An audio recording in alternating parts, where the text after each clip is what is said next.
Human trafficking is the fastest growing illegal industry in the world. Sometimes it's difficult to wrap our brains around all of the different pieces that play a part in getting a girl into that situation, or a guy, and all of the pieces that are required to get them out. I have broken down all these pieces into what I call the 5 key components of exploitation. So I'm just going to walk through those with you quickly so that you better understand the big picture of the pieces that are involved.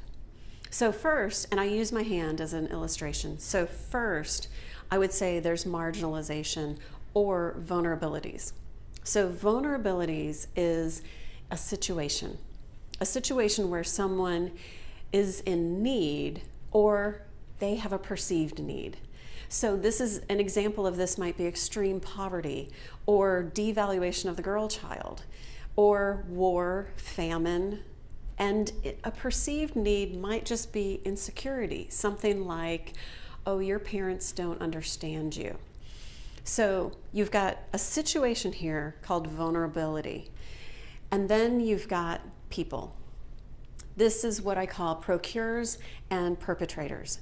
These are people who are experts at identifying vulnerabilities and swoop in and promise something that is the perceived need or the genuine need. So for example, if a trusted person comes along and says, I have an uncle with a restaurant in the big city and your daughter can make a really good salary working as a waitress, a vulnerable family that's having a hard time paying for food is going to think that that's a great opportunity.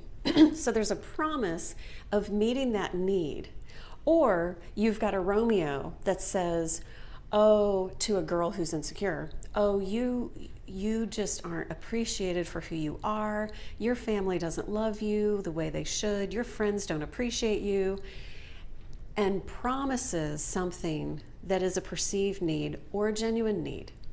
So you've got vulnerabilities, you've got perpetrators and procurers, and then you've got exploitation. And I'm not going to go into a whole lot of detail here. There are volumes about each of these topics.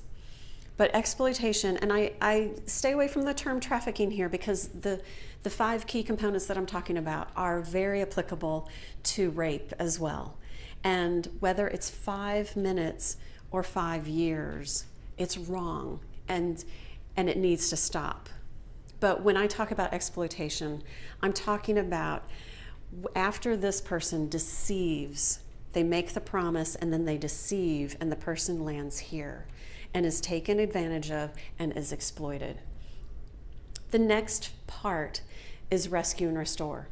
And that is where this person, male or female, is rescued from this situation of exploitation and is provided a safe place that has healing and counseling and legal help to help them recover from what has happened here. And then the last part, which I feel is absolutely essential but sometimes neglected, and that is what I call return and reintegrate.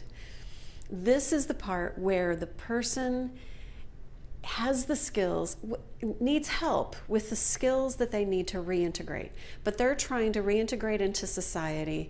They're trying to return to a normal lifestyle, but they need to be able to support themselves. They need to be self-sustaining.